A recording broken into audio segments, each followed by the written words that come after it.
कैसे हैं आप सब बच्चों। उम्मीद करते हैं आप सब अच्छे होंगे और अच्छे से पढ़ रहे होंगे। आज का जो लेक्चर है हमारा क्लास 9th का मैथ्स का chapter number 4 linear equation in two variable यानी दो चरों वाले रेखिक समीकरण। तो पहले देखिए यहाँ पर समझते हैं कि दो चरों वाले समीकरण और रेखिक समीकरण क्या होते हैं। इन दोनों को अलग अलग समझेंगे। तो पहले बात करते हैं समीकरण क्या है आपके, ताकि आपको दो चर वाले समीकरण समझ आ जाए। उससे पहले समीकरण समझते हैं। समीकरण एक सीधी आपकी इक्वेशन होती है जो बिल्कुल सरल होती है। उसमें आपको क्या क्या दिया जाता है, गुणांक दिया जाता है, आपको चर दिया जाता है और आपका अचर दिया जाता है। गुणांक आपको वह नंबर होता है जो चर के साथ होता है। चर क्या होते हैं आपके एक्स वाई। आपकी जो संख्या रेखा में एक्स वाई दिए जाते हैं वो क्या होता है, आपके चर होते हैं। और जो एक्स के साथ वाला नंबर होता है उसको हम गुणांक कह देते हैं। ऐसी जो वाई के साथ वाला नंबर होता है उसको हम क्या कह देते हैं, गुणांक कह देते हैं। ऐसी आपका जो अकेला नंबर होता है जिसके साथ चर नहीं होता, या मैं कह दूँ कोई भी एक्स वाई जेड कोई भी वेरिएबल नहीं होता, उसको क्या कह देते हैं, हम अचर कह देते हैं हम। और हमारा जो समीकरण होता है, जो इक्वेशन होती है, वो हमेशा ज़ीरो के इक्वल रहती है, ज़ीरो के बराबर रहती है। ये हमने बहुपद चैप्टर में भी पढ़ा था। अब बात करते हैं दो चर वाले समीकरण, यानी सिर्फ दो ही चर वाले समीकरण। उसके अंदर तीसरा या चौथा इंक्लूडेड नहीं होना चाहिए चर। अब ये चर क्या सिर्फ हमारे एक्स और वाई होते हैं? नहीं, कई तरह के चर होते हैं। जैसे कि चर जो होता है हमारा एक्स होता है, वाई होता है, Z S T U V and etcetera number होते हैं। यानी कि ऐसे बहुत सारे आपके होते हैं ABCD वाले नंबर जो हमारे चर कहलाते हैं। बट ज़्यादातर जो देखने को मिलते हैं वो एक्स और वाई और जेड मिलते हैं। ठीक है, तो आप समीकरण में पहचान जाइएगा कि जो भी आपका इस टाइप का वेरिएबल है वो आपका क्या कहलाएगा, चर कहलाएगा। अब यहाँ पर इक्वेशन को लेकर बात कर लेते हैं, मतलब कि दो चर वाले समीकरण कैसे आते हैं पेपर के अंदर, इसके ऊपर बात कर लेते हैं।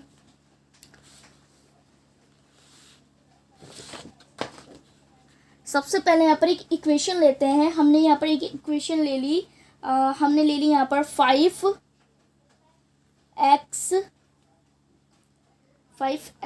प्लस 6y प्लस 2 बराबर 0। तो यहाँ पर हमें ये बताना है कि ये दो चर वाला रेखिक समीकरण है, मतलब कि ये दो चर वाला समीकरण है या नहीं है। तो हम इसको कैसे देखेंगे। यहाँ पर सबसे पहले आपको सिर्फ ये देखना है कि हमसे पूछा क्या गया था, दो चर वाले समीकरण। तो इसके अंदर कितने चर हैं? इसके अंदर तो सिर्फ दो चर है, पहला और दूसरा। तो ये क्या हुआ, आपका दो चर वाला समीकरण हुआ। ठीक है, तो इसके ऊपर राइट लगा देते हैं। ऐसे एक समीकरण आता है हमारे सामने 2x प्लस 5 इक्वल्स टू 0। क्या ये आपका दो चर वाला रेखिक समीकरण है? बोलिए, है या नहीं? आप सही कह रहे हैं। यहाँ पर हमारे पास एक ही एक्स है और दो चर वाले समीकरण में क्या होता है, हमें दो चर मिलते हैं, मतलब एक एक्स मिलता है और एक वाई मिलता है। और यहाँ पर हमारा जो दूसरा गुणांक है, दूसरा जो नंबर है वो अकेला है। तो यानी ये क्या है, आपका दो चर वाला रेखिक समीकरण नहीं है, ये एक चर वाला रेखिक समीकरण हुआ, क्योंकि इसके अंदर क्या है, एक चर है। तो ये हम कह देंगे कि जी ये हमारा दो चर वाला रेखिक समीकरण नहीं है। चैप्टर ने सिर्फ हमसे बोला है कि आप दो चर वाला रेखिक समीकरण ही बताइए। तो सिर्फ हमें यही देखना है, दो चर वाला समीकरण। बहुपद चैप्टर में आपने अलग अलग तरीके के समीकरण देखे थे, बट इसमें सिर्फ दो चर वाले ही देखने हैं। अब एक और इक्वेशन ले लेते हैं हम यहाँ पर, x प्लस 2y प्लस या बराबर 3। हमने एक इक्वेशन रख दी, x प्लस 2y बराबर 3 इक्वल्स टू 3। तो ये जो इक्वेशन है इसमें देखिए कि ये दो चर वाला समीकरण है आपका, ये नहीं। आप लोग कह रहे होंगे जी यहाँ पर हमें 0 के बराबर नहीं दी इक्वेशन। जी बिल्कुल, क्योंकि कुछ इक्वेशंस क्या होती हैं, अलग अलग होती हैं, मतलब कि बिल्कुल नंबर इधर उधर कर देते हैं, इधर उधर रख देते हैं नंबर्स को। ऐसे यहाँ पर आपको 3 बराबर की तरफ दे दिया जहाँ पर 0 होता था। तो ये है तो हमारा दो चर वाला रेखिक समीकरण। पहले तो ये देखना है हमें, क्योंकि यहाँ पर एक्स भी और वाई भी है आपका, तो ये दो चर वाला रेखिक समीकरण है। मगर ये इक्वेशन के जैसा नहीं लग रहा, जैसे हमारी बाकी इक्वेशन थी उसके जैसा नहीं लग रहा है ये हमें। तो इसको बनाना पड़ेगा उसके जैसा। इसको बनाते हैं यहाँ पर। इसको कैसे कर सकते हैं हम, अच्छा देखिए, जिसके साथ कुछ नहीं होता उसके साथ 1 होता है। यहाँ पर क्या है, x है, तो x के जगह यहाँ पर इसका गुणनांक नहीं था, तो x कितने आपके पास 1 है, तो यहाँ पर हम 1 लिख सकते हैं। जिस भी वेरिएबल के साथ या चर के साथ कुछ नहीं होता तो हम 1 मान लेते हैं उसका गुणनांक। अभी हमें यहाँ पर जो 3 दिया है ये बराबर के इधर की तरफ दिया है, तो इसको ठीक करते हैं। कैसे करेंगे, x + 2y, अभी इसको हम रोटेट करा देंगे, ये प्लस से किधर चल जाएगा, माइनस की तरफ चल जाएगा, यानी उल्टी तरफ से सीधी तरफ चले जाएगा। तो हम इसको कह देंगे ये हो जाएगा -3 और बराबर हो जाएगा किसके, 0 के हो जाएगा बराबर। अब ये हमारी इक्वेशन बन गई बिल्कुल। हम कह देंगे कि ये हमारा क्या है, समीकरण है। कैसा समीकरण, 2 चर वाला समीकरण है। अगली इक्वेशन देखते हैं, 2x + 3y + 6z। अब ये बताइए कि क्या ये 2 चर वाला समीकरण है आपका, बताइए।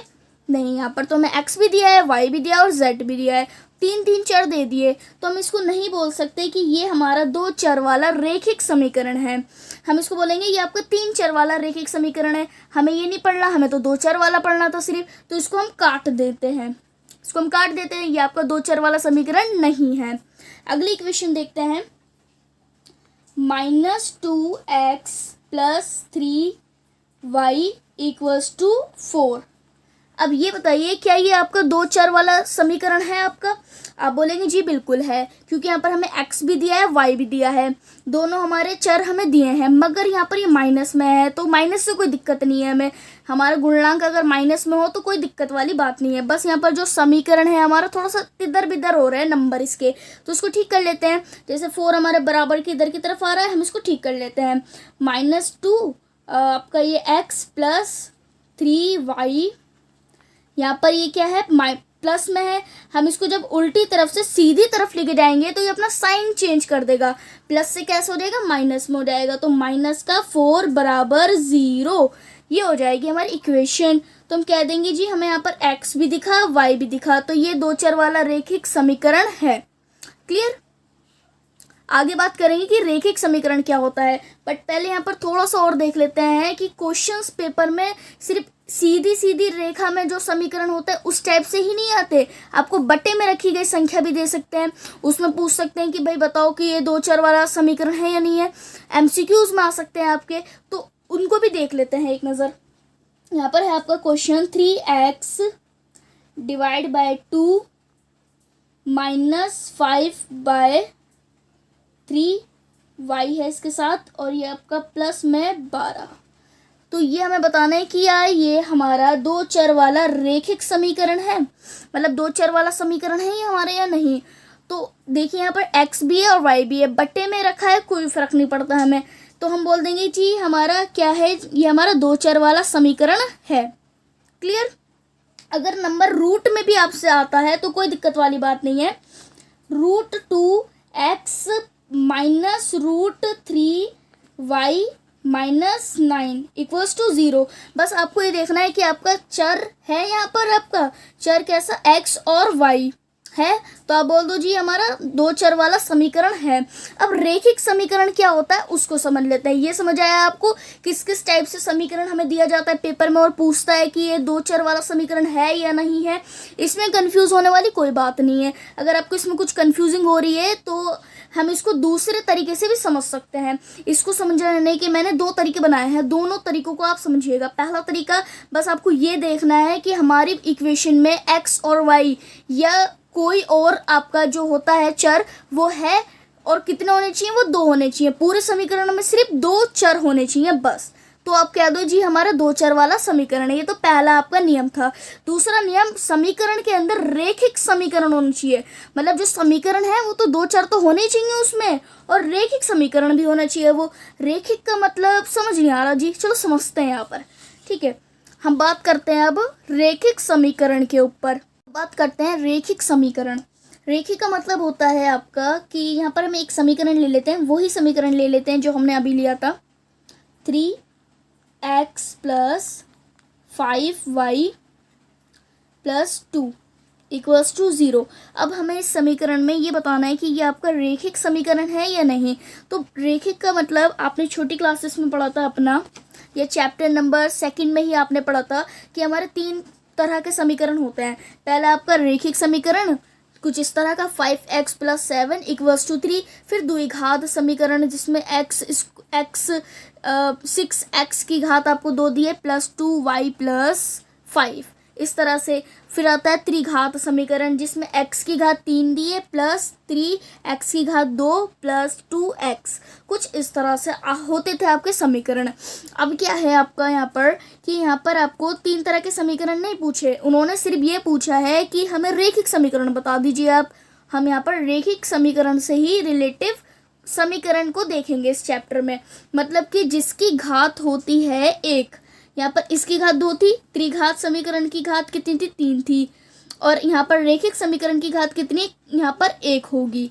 तो इसी तरह यहाँ पर रेखिक समीकरण का मतलब आप समझ गए कि जिसकी हमारा जो चर है उसकी घात क्या होनी चाहिए 1 होनी चाहिए, वो हमारा रेखिक समीकरण है। जिस भी समीकरण में हमें उसकी घात 1 नहीं मिली तो वो आपका रेखिक समीकरण नहीं है। चलिए क्वेश्चंस को देखते हैं, थोड़ा सा एग्जाम्पल्स देख लेते हैं। हमें यहाँ पर मिला है 3x + 5y + 2 = 0। तो अब आप बताइए क्या ये आपका रेखिक समीकरण है? जी देखिए यहाँ पर हमारी इसकी घात क्या है, यहाँ पर x की घात कुछ नहीं, कितने x है यहाँ पर 1, तो इसकी पावर क्या हुई, इसकी डिग्री हुई 1। ऐसे यहाँ पर y के ऊपर भी कुछ नहीं है और ये कितना y है, एक ही y है, तो इसकी डिग्री यानी इसकी घात कितनी हुई 1 हुई। तो हम कह देंगे जी आपका ये एक रेखिक समीकरण है। यानी रेखिक समीकरण का मतलब समझिए आप। और समीकरण का दूसरा नाम बहुपद भी होता है, इसका दूसरा नाम बहुपद भी होता है। हम इसको समीकरण के अलावा बहुपद भी कह सकते हैं, जैसे कि रेखिक बहुपद, द्विघात बहुपद, इस तरह से। चलिए अब एक और एग्जांपल देख लेते हैं। यहाँ पर हम ले लेते हैं यहाँ पर 5x² + 2y + 3 = 0। अब जल्दी से बताइए क्या ये आपका एक रेखिक समीकरण है? अगर हम बात करें इसकी, ये आपका रेखिक समीकरण है या नहीं? जी आपका रेखिक समीकरण नहीं है। क्यों नहीं है ये बच्चों? क्योंकि यहाँ पर इसकी घात कितनी दी है आपको 2 दी है यहाँ पर, तो हम इस पर क्रॉस लगा देंगे क्योंकि इसकी घात क्या है यहाँ पर 2 है। और हमें सिर्फ इस चैप्टर में रेखिक समीकरण पढ़ने हैं, जो 2 चर वाले समीकरण हो और जो रेखिक समीकरण हो, इन दोनों को मिक्सअप करके अगर आपका दोनों नियम लग रहे हैं तो वो समीकरण हमें पढ़ना है इस चैप्टर में। तो यहाँ पर हमारा जो दूसरा रूल है वो नहीं लग रहा है, यहाँ पर इसकी घात 2 दी है यहाँ पर, तो हम कह देंगे नहीं है आपका रेखिक समीकरण। अब बात करते हैं आपके डिवाइड में, ले लेते एक नंबर, जैसे 3x / 4 + 7 / 5 y + 4 = 0। अब बताइए जल्दी से ये आपका एक रेखिक समीकरण है या नहीं? क्योंकि देखिए यहाँ पर हमें इसकी पावर कितनी दी है 1 दी है यहाँ पर, जब कुछ नहीं है तो 1 है, और इसकी पावर भी क्या है आपकी 1 है, तो ये आपका कैसा समीकरण हुआ? एक रेखिक समीकरण हुआ। डिवाइड में है होने से कुछ फर्क नहीं पड़ता, बस आपका चर होना चाहिए यहाँ पर। चर कैसा आपका x और y होना चाहिए आपका, और उनकी जो घात होनी चाहिए वो कैसी होनी चाहिए 1 होनी चाहिए, यानी रेखिक समीकरण होना चाहिए वहाँ पर। तो ये क्या है आपका एक 2 चर वाला रेखिक समीकरण है। अब दोनों को इंक्लूड करके एक एग्जाम्पल देख लेते हैं हम कि किस टाइप के क्वेश्चन आएंगे हमारे। अब यहाँ पर एक क्वेश्चन लिखा है, पहला पॉइंट है आपका 4x + 5y + 3z। अब बताइए कि ये एक रेखिक समीकरण है या मैं कह दूँ 2 चर वाला रेखिक समीकरण है, मतलब 2 चर वाला रेखिक समीकरण है। मैंने दोनों चीज़ साथ में बोली है, तो अब आपको बताना है कि दोनों चीज़ इसमें हो रही हैं, मतलब ये दोनों रेखिक समीकरण भी और 2 चर वाले समीकरण भी है। तो देखिए यहाँ पर पहला जो हमारा नियम है वो यहाँ नहीं लग रहा, इसलिए यहाँ पर मैंने पहले ही एक डंडा खींच दिया है।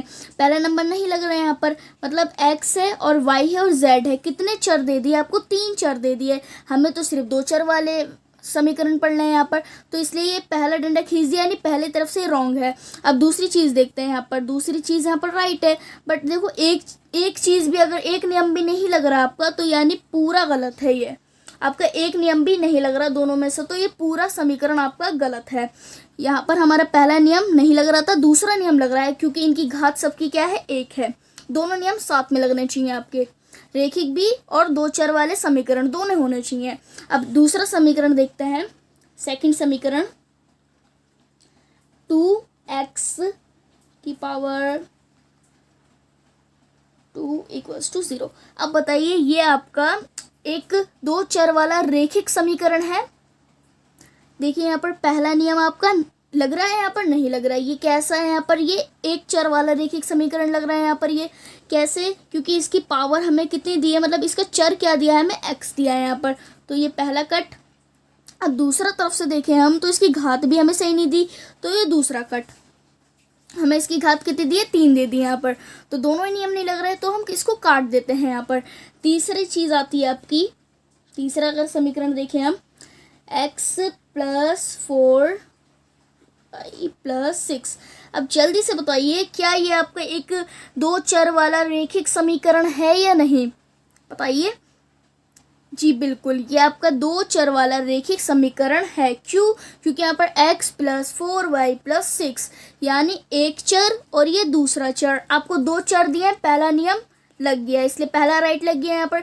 अब दूसरा नियम लगा, देखते हैं यहाँ पर इसकी पावर हमें यानी इसकी घात x की कितनी दी है, 1 दी है। ऐसी y की घात कितनी दी है, 1 दी है। तो यानी दोनों घातें यानी रेखिक समीकरण है। तो हम क्या कह देंगे जी, ये आपका एक दो चर वाला रेखिक समीकरण है।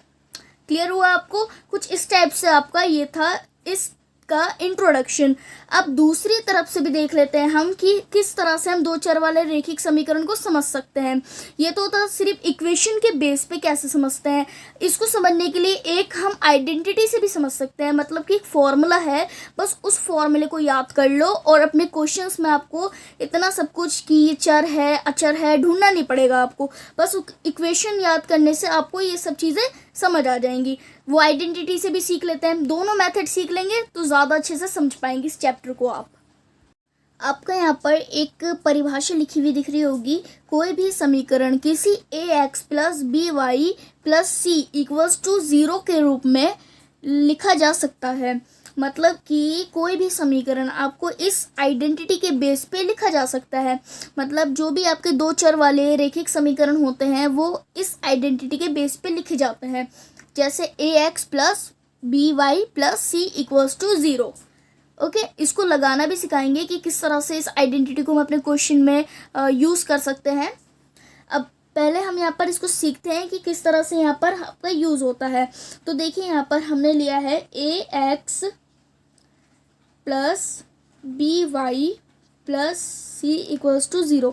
यहाँ पर हम एक समीकरण ले लेते हैं, जैसे 4x + 3y + 7z = 0। अब आप पढ़ के आए हैं, पहले भी आपने इसको सीख लिया था किस तरह से हम अपना x y को मतलब इनके चर अचर की पहचान करते हैं। तो जल्दी से बताइए क्या ये आपका एक रेखिक समीकरण है, मतलब दो चर वाला रेखिक समीकरण है या नहीं। तो आप लोग बोलेंगे जी नहीं, ये हमारा दो चर वाला रेखिक समीकरण नहीं है। मगर इस आइडेंटिटी के बेस पे भी अगर हम इसको देखें, बस आपको ये चीज़ याद रखनी है। और आप देख सकते हैं यहाँ पर आपका a बिल्कुल ठीक है, x आपका सही है, y आपका b भी सही है और y भी आपका सेम हो रहा है। मतलब b की जगह हमने 3 रख दिया और y हमारा सेम टू सेम आ गया। मगर जो c है, c हमारा कैसा होता था, अकेला नंबर होता था हमारा, मतलब यहाँ सिर्फ अकेला 7 होता तो हम इस इक्वेशन को सही मान लेते। मगर एक अकेला नंबर नहीं है ये, यहाँ पर हमारा इसके साथ एक चर आ गया है, तो यानी ये इक्वेशन आपकी गलत है। ये समीकरण आपका दो चर वाला रेखिक समीकरण नहीं है। क्लियर? अब यहाँ पर एक और इक्वेशन देख लेते हैं, 2x + 4y + 6 = 0। अब बताइए क्या ये आपका जो इक्वेशन है, समीकरण है, ये इस फॉर्मूले से मैच हो रही है। देखिए जल्दी से मैच कराकर। 2 आपका क्या है, a की जगह हो गया, x आपका एज इट इज आ गया 5, b आपका 4 की जगह आ गया, y ऐसा कैसे आएगा और प्लस ऐसे कैसे c की जगह क्या आ गया, हमारा 6 आ गया। तो ये हमारा एक दो चर वाला रेखिक समीकरण है। क्लियर? कैसे किया हमने, बस इस आइडेंटिटी के सेम टू सेम रखना है अपनी इक्वेशन को। क्लियर? चलिए यहाँ पर ये चीज़ तो हमें समझ आ गई। अब दूसरी चीज़ क्या है आपकी, मतलब कि इन्होंने बोला कोई भी समीकरण किसी इस आइडेंटिटी के रूप में लिखा जा सकता है। चलिए हमने इस बात को समझ लिया। जहाँ ए बी और सी वास्तविक संख्या है, मतलब आपका जो ए बी और सी होगा वो कैसा नंबर होगा, वास्तविक नंबर होगा। अभी वास्तविक संख्या क्या होती है, वैसे इस चीज़ को, वास्तविक संख्या को आप 10th क्लास में बहुत अच्छे से पढ़ोगे, पूरा पूरा चैप्टर है इसके ऊपर। बट यहाँ पर अगर हम बात करें वास्तविक संख्या, ऐसी संख्या जो मतलब सिर्फ नंबर, मतलब रूट में हो, डिवाइड में हो, आपका वो नंबर होता है, ठीक है, बिल्कुल नंबर, ठीक है, नंबर की तरह आप मान सकते हो, जो बिल्कुल सरल नंबर होता है आपका, जैसे गिनती होती है बिल्कुल, वो सारी गिनती आपकी वास्तविक संख्या होती है। इस तरह से आप मान सकते हो। अगर आपको इसकी परिभाषा याद करनी है तो आप परिभाषा भी देख सकते हैं इसकी। वास्तविक संख्या, परिमेय व अपरिमेय संख्या मिलकर वास्तविक संख्या कहलाती हैं। मतलब जिसमें परिमेय संख्या भी होती हैं, जिनको हम p/q के रूप में लिखते थे, के रूप में लिखते थे, और अपरिमेय संख्या जो रूट में होती हैं, ठीक है जी। और ये जो संख्या होती है ये हमारी 2 भी हो सकती है, 1 भी हो सकती है, मतलब प्लस भी हो सकती है और नेगेटिव भी हो सकती है। यानी कोई भी नंबर आपका क्या होता है, वास्तविक संख्या कहलाता है। ये उदाहरण में आप देख सकते हैं। चलिए ये चीज़ भी हमें समझ आ गई कि वास्तविक संख्या होती है हमारी ABC। यहाँ से आपको ये समझना आ जाना चाहिए कि हमारा जो A होगा वो माइनस में भी हो सकता है, बटे में भी हो सकता है जी, और रूट में भी हो सकता है। ये तो हम अपने पहले शुरू के इंट्रोडक्शन में ही देख चुके थे, क्वेश्चन भी देख लिया हमने इसके जैसे, एग्जाम्पल भी सॉल्व कर लिए। चलिए ये चीज़ आपको समझ आ गई होगी। अब दूसरी चीज़ कह रहे हैं वो कि यहाँ तक हमने पढ़ लिया, संख्या है और ए और बी दोनों शून्य नहीं है। मतलब कि आपका जो ए है और बी है वो दोनों शून्य नहीं होना चाहिए। समझ में आई आपको बात? मतलब आप कोई भी नंबर ले लो, मगर रूट में ले लो, बटे में ले लो, आप किसी भी उसमें ले लो आप, मगर वो आपका कैसा नहीं होना चाहिए, ज़ीरो नहीं होना चाहिए। बस ऐसे ज़ीरो के साथ क्या पार्शियलिटी। चलिए रख के देखते हैं हम ऐसा क्यों नहीं ले सकते हम ज़ीरो को। चलिए देखते हैं हम। यहाँ पर हमने लिखा ए और बी सी दोनों शून्य नहीं है। हमने अपनी इक्वेशन में लिख ली, क्योंकि इस बार तो हम इक्वेशन के बेस पे सॉल्व करेंगे क्वेश्चंस को। चलिए तो हमने इक्वेशन रख ली, अब इसको हम सॉल्व करके देख लेते हैं ज़रा। हमें यहाँ पर एक इक्वेशन ले लेते हैं कोई सी भी, हमने ले ली यहाँ पर, चलिए ले लेती है हम यहाँ पर 3x प्लस इसकी जगह हम b की जगह 0 रख के देख लेते हैं। y आपका एज इट इज़ आ जाएगा, प्लस c की जगह हम ले लेते हैं 4 इक्वल्स टू 0। अब बताइए जल्दी से ये आपका किस तरह से सॉल्व हो सकता है, खुद देखिए। यहाँ पर नहीं पता चल रहा, चलिए देखिए यहाँ पर हमें, यहाँ पर इन दोनों नंबर के बीच जब कोई निशान नहीं होता था तो क्या होता था जी, मल्टीपल का निशान होता है। जब किसी भी नंबर के बीच या किसी भी दो नंबर्स के बीच कोई निशान नहीं होता तो मल्टीपल की पावर होती थी। ऐसे ही यहाँ 3 और x के बीच मल्टीपल का पावर होगी। आप जब 3 और x का मल्टीपल करा दोगे तो भी 3x ही रहेगा, तो भी 3x ही आएगा दोबारा से, क्योंकि 3x आपस में मल्टीपल ही नहीं हो सकते। अब अगर आप 0 को मल्टीपल y से करा देंगे तो आपका क्या हो जाएगा जी, 0 हो जाएगा। मतलब y आपका चला जाएगा, क्योंकि 0 को कोई टेबल नहीं होता। अगर आप 0 को y से मल्टीपल करा देंगे तो आपका रिटर्न में 0 आएगा। क्लियर? ऐसे 0 को अगर आप किसी और नंबर से मल्टीपल करा दो, 0 मल्टीपल 1 करा दो तो भी आपका क्या आएगा, 0 आएगा। 0 मल्टीपल आप 2 करा दो तो भी आपका 0 ही आएगा, बिकॉज 0 को कोई टेबल नहीं होता है इसलिए। अभी आपका अगर हम इक्वेशन, यहाँ पर हमने 0 का मल्टीपल 4 से कराया, आई मीन y से कराया, तो हमारी इक्वेशन क्या बनती है फिर, तो ये बन जाएगी 3x प्लस y तो रहा ही नहीं आपका, तो यहाँ पर प्लस आपका ये रह जाएगा 3x प्लस 4 इक्वल्स टू 0। ये आएगी आपकी इक्वेशन निकल कर यहाँ पर। समझ में आई आपको बात? तो यानी हम यहाँ पर 0 इसलिए नहीं ले सकते क्योंकि हमारी इक्वेशन ख़राब हो जाएगी। इसलिए आप x के साथ जो आपका गुणनांक होता है a और b c, इन तीनों ही नंबर्स को आप 0 नहीं ले सकते, क्योंकि उनका जब आप गुणा कराएंगे या फिर उनको सॉल्व करेंगे तो आपका आंसर, आपकी इक्वेशन ख़राब हो जाएगी। अभी देखिए जो इक्वेशन हमारी निकल के आई है कैसी है, ये एक समीकरण है आपका, एक चर वाला समीकरण आपकी इक्वेशन निकल के आई है। तो इसको तो हम करते ही नहीं, हम तो 2 चर वाली समीकरण को सॉल्व करते हैं, इसलिए इसको हमें नहीं करना, इस वाले मेथड को नहीं करना। मतलब कि हमें a की जगह 0 नहीं लेनी, b की जगह 0 नहीं लेनी और c की जगह 0 नहीं लेनी। क्लियर हुआ आपको? तो ये तो था हमारे इस पूरे चैप्टर का इंट्रोडक्शन। आई होप आपको समझ आ गया हो इक्वेशन, अपना ये फॉर्मूला से भी और आपका जो बेसिक था अक्षर गुणनांक को लेकर भी आपका बिल्कुल क्लियर हो गया होगा। अब क्वेश्चंस देख लेते हैं, थोड़े बहुत क्वेश्चंस देख लेते हैं। यहाँ पर उदाहरण नंबर पहला है आपका, नीचे दिए गए समीकरणों को ax plus B Y plus C equals to 0 के रूप में लिखिए और प्रत्येक स्थिति में a b c का मान बताइए। आपका उदाहरण नंबर पहला है ये एनसीईआरटी बुक का। अब क्या करना है, हमें ये जो इक्वेशंस दी हैं, 4 इक्वेशंस दी हैं, हमें इन सब का a b c का मान निकालना है। जैसे आपकी इक्वेशन होती थी ax plus B Y plus c, यही इक्वेशन रखकर हम सॉल्व करेंगे पहले इसको, और हमें इन सब का मान निकालना है। देखते हैं यहाँ पर कैसे करेंगे। लिखेंगे यहाँ पर आंसर, और यहाँ पर पहले ये क्या है आपका, 2 क्या होता है आपका, a होता है।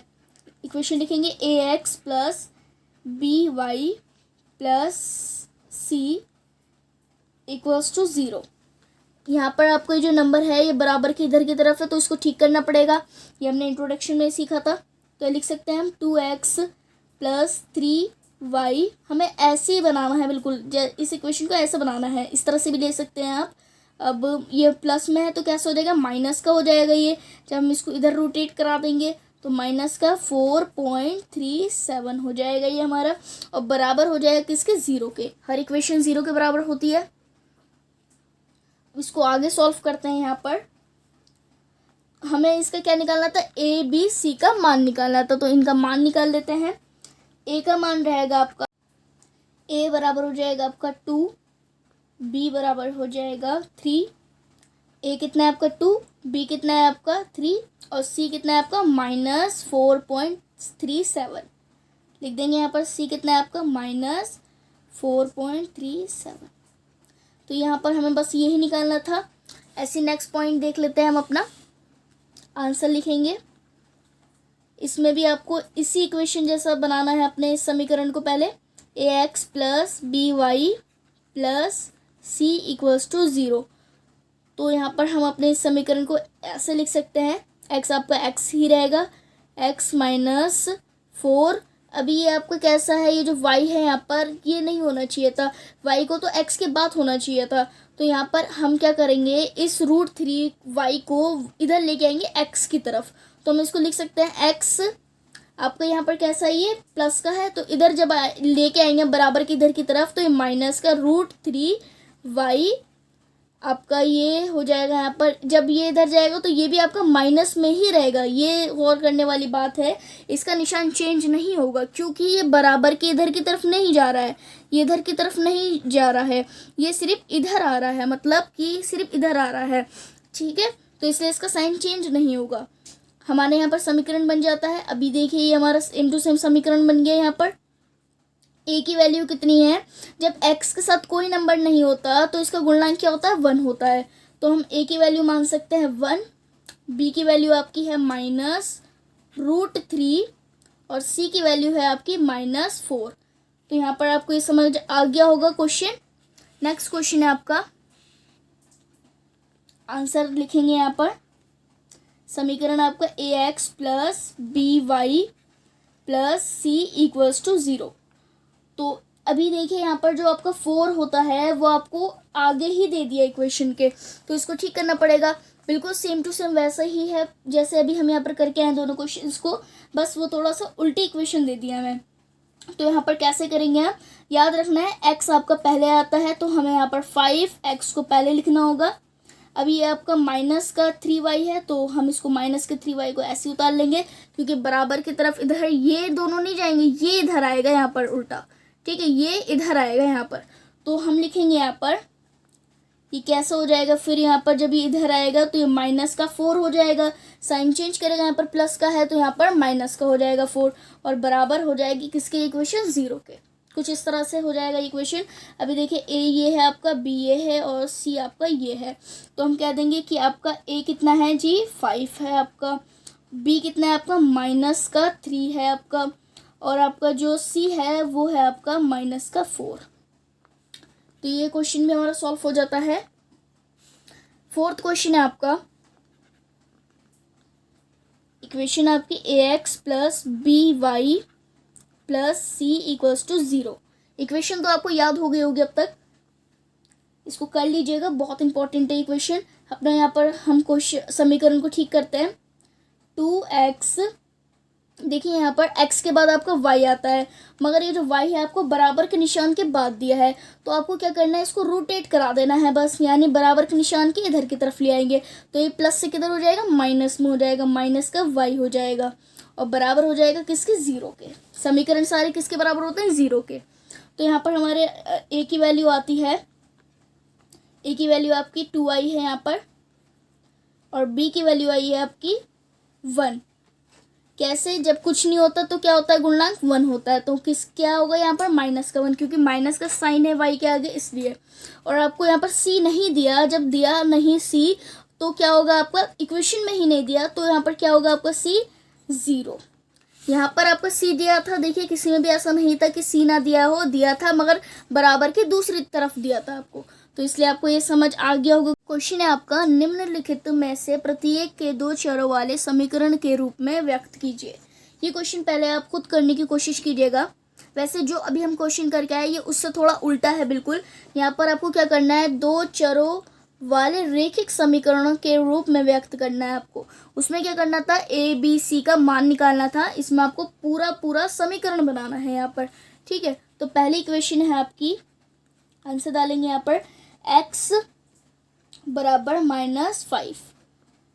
ठीक है, अब ये क्या है आपका जो समीकरण है यहाँ पर, ये बराबर के मतलब -5 जो है आपका, ये बराबर के इधर की तरफ दिया है, हम इसको उल्टी तरफ ले जाएंगे, इसको हम उल्टी तरफ ले आएंगे तो क्या हो जाएगा, +5 हो जाएगा और बराबर हो जाएगा 0 के।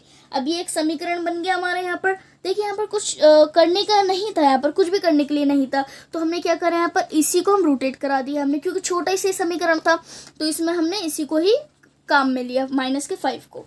तो ये आपको एक समीकरण बन गया। ये कैसा है समीकरण, आपका दो चर वाला समीकरण नहीं है, तो एक चर वाला समीकरण है, तो इसको हम व्यक्त कर सकते हैं किसके रूप में, हमें तो इन्होंने सिर्फ ये कहा है कि दो चर वाले समीकरण के रूप में व्यक्त करो, तो हम इसको कर सकते हैं कैसे, इक्वेशन लगा दे तो हम अपनी, देखिए करके देखते हैं, ax plus B Y plus C equals to 0। तो x हमें यहाँ पर दिया है, प्लस हमें यहाँ पर y नहीं दिया, y की वैल्यू नहीं दी, और b भी नहीं दिया हमें यहाँ पर, b नहीं दिया तो 0 लिख लेते हैं। y हम यही ले लेते हैं जो हमारा समीकरण में है, क्योंकि हमें इसके जैसा बनाना है यहाँ पर, तो y हम यही ले लेंगे जो हमारे समीकरण में है, प्लस हमारा c कितना है, 5 है, बराबर 0। अभी देखिए यहाँ पर हम इसको ऐसे ही छोड़ देंगे, क्योंकि ये जो समीकरण है इन्होंने हमें खुद बनाने के लिए कहा था, जबकि वो नहीं बन सकता था, तो इसलिए हम इसको ऐसे ही छोड़ देंगे। क्लियर, माना जब हम इसको मल्टीपल करेंगे तो वापस से ये ही बन जाएगा, मतलब यही वाला समीकरण बन जाएगा जो हम अभी बना के आए थे, तो हम क्या करेंगे, इसको ऐसे ही छोड़ देंगे। नेक्स्ट पॉइंट है आपका सेकंड पॉइंट, आंसर लिखेंगे यहाँ पर y -2 इक्वल्स टू 0। हम इसको भी ऐसे कर सकते हैं, हम इसको रोटेट करा देंगे, मतलब प्लस के 2 को माइनस के 2 में ले जाएंगे और इक्वेशन हो जाएगी 0 के बराबर। अपनी इक्वेशन लगाएंगे यहाँ पर, ax plus B Y plus C equals to 0।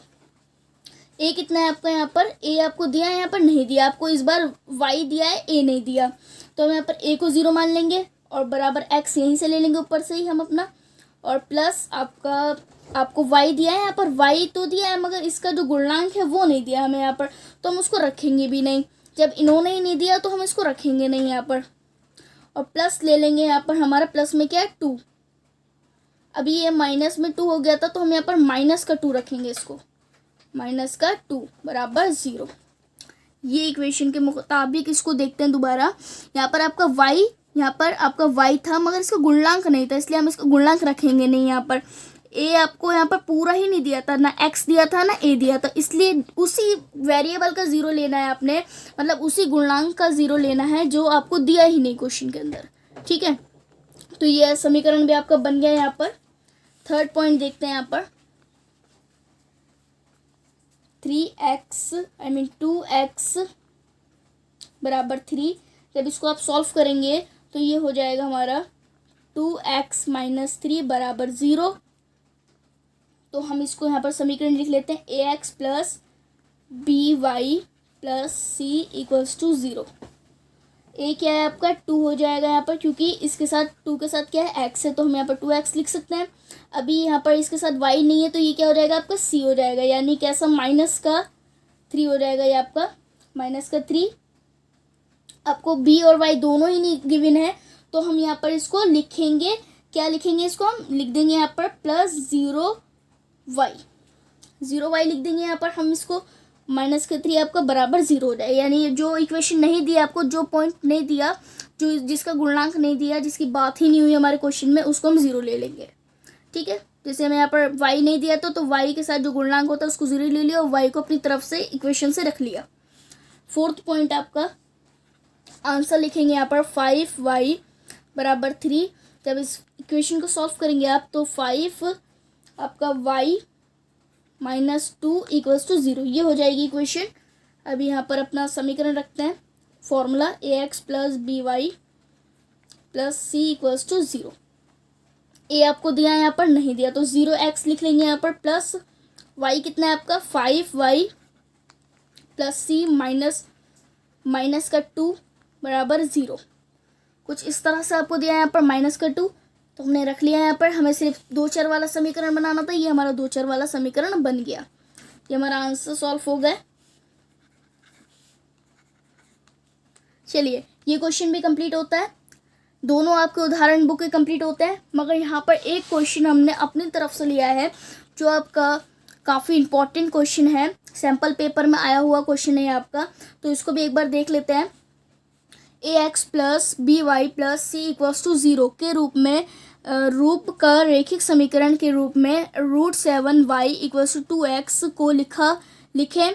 a b और c का मान भी लिखें। मतलब क्वेश्चन कह रहा है कि ax + by + c जो आपको इक्वेशन होती थी रैखिक समीकरण के रूप में लिखिए। मतलब ये जो आपको एक इक्वेशन दी है यहाँ पर √7y = 2x, इसको आपको क्या करना है, इस इक्वेशन के रूप में लिखना है, जो हम अभी करके आए सेकंड वाले उदाहरण में वो करना है। उसके बाद a b c का मान भी निकालना है।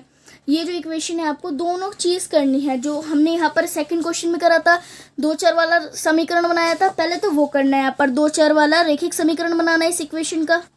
ठीक है, इस समीकरण के जैसा बनाना है आपको। और दूसरी चीज़ जो करनी है a b c का मान निकालना है, जो हमने पहले उदाहरण में करा था अपने। ठीक है, यानी दोनों उदाहरण को मिलाकर ये क्वेश्चन बना है। तो यहाँ पर देखते हैं किस तरह से होगा ये क्वेश्चन। पहले अपना समीकरण लिखते हैं, जो हमारा समीकरण है यहाँ पर √7y = 2x, ये हमने समीकरण लिखा। हमें अपने इक्वेशन जैसे बदलना है इसको, तो इक्वेशन लिखते हैं यहाँ पर अपनी ax + by + c = 0। कुछ इस तरह से। अभी जो आपका a है वो क्या हो जाएगा आपका, यहाँ पर 2x आ रहा है, आपका 2x का आ रहा है, यहाँ पर आ रहा है, तो इसको रोटेट करा देंगे हम अपना इक्वेशन के सामने रख देंगे बिल्कुल। 2x प्लस में है यहाँ पर by, अभी यहाँ पर क्या है ये आपका by प्लस में, हम इसको इधर से इधर रोटेट करा देंगे, हम इसको ले जाएंगे इधर से इधर, तो कैसे हो जाएगा, माइनस में √7y हो जाएगा। क्लियर, हम इसको इधर से इधर लेके आएंगे। ठीक है, तो ये कैसे हो गया आपका माइनस में √7y, क्योंकि x के पास y आएगा, ना कि x के पास y जाएगा। क्लियर, क्योंकि x के बाद y आता है, इसलिए पहले हम y को x को रखेंगे, जो कि वैसे के वैसे ही है, इसलिए हम √7y को माइनस में लेके आए, क्योंकि पहले x रखा जाएगा, इसलिए y रोटेट होगा, इसलिए y आएगा √7 माइनस में। क्लियर, अब आपका प्लस में c है, c यहाँ पर आपको दिया ही नहीं है, जो दिया ही नहीं है उसको हम 0 रख लेते हैं, और ये पूरी इक्वेशन बराबर होगी 0 के। यही करा था हमने अभी उदाहरण नंबर दूसरे में, कुछ ऐसे ही हमने यहाँ पर भी कर लिया। हमारी इक्वेशन बन गई यहाँ पर, जो हमारे a b c मान निकल के आया है हम उसको रख देते हैं यहाँ पर। a का मान निकला है आपका 2, b का मान निकला है आपका √7, जो कि माइनस में √7 है, c का मान निकला है आपका 0, क्योंकि c हमें इक्वेशन में दिया ही नहीं था, इसलिए उसका मान क्या है, 0 आया है। ये क्वेश्चन आपका सॉल्व हो गया। बहुत छोटा सा क्वेश्चन था, समझने वाली बात थी। आप इन क्वेश्चंस को दोबारा से सॉल्व कीजिएगा, अगर आपको नहीं आया समझ में, फिर बिना देखे कोशिश करिएगा समझने की।